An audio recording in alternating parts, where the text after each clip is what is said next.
Okay ka lang ba? Siyempre, hindi. Pinagpapawisan yung balad ko eh. Diyan naman ako, may kami pa ako sa kanya. Hina ko. Ma. Alam mo, mabait naman si Daddy. Okay na yan. Na. Nahiya talaga ako, promise. Nakakaya akong... Relax ka lang kasi. Relax ka lang. Darling!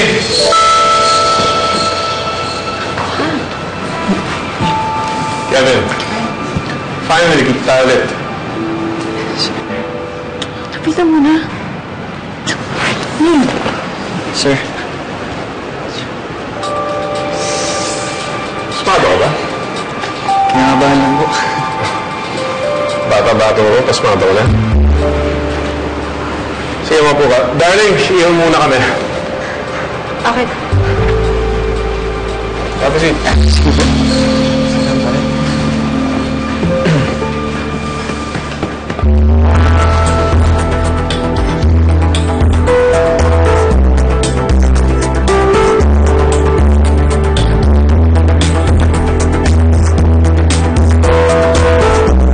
bakit para kung kinakabahan, Kevin? Kahit sino po siguro, sir, kakabahan kapag kaharap mo yung mga magulang yung minamahal niya.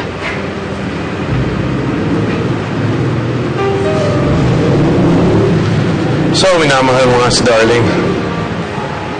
Opo, sir. Kakayanin mo ba yung sitwasyon ng pamilya namin? Hindi mo madadalaw at may lalabas si Darling na basta-basta.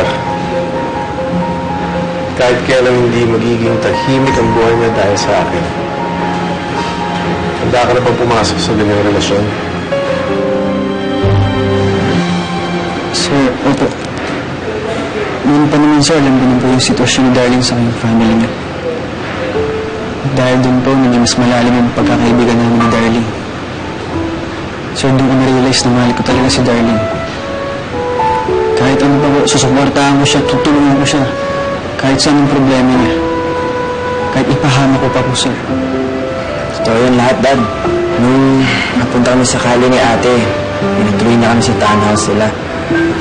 Tapos, siya rin sumagot ng therapy ni Faye nung naging catatonic siya. Nag-drive na din kami nung sinubukan namin habulin si Mommy. Tapos, siya rin yung nagpaliyab sa akin nun. Actually, nagalit niya ako sa'yo, pero na-realize ko na yung tamang gawin. Salamat, bro, ah.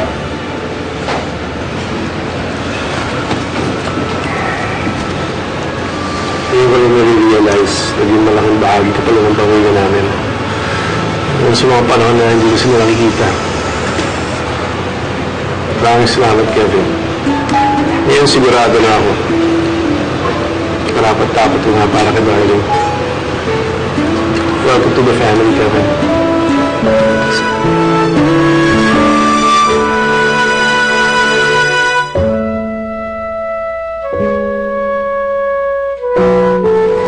Darling? Darling!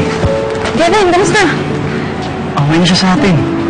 Akala ko pagbabawalan niya maging tayo eh. Okay na. Alam mo, may isa pa tayong problema eh. Yung ate mo, siya na lang talaga eh. Sana payagan na rin na tayo. Kaya makakasapin ko siya. Kahit may galit siya sa'yo, hanggang hindi ka niya matitiis eh. Di ba nga, mas exciting ang love story kapag may kontrabida. Di ba? Or ni mo? Di ba?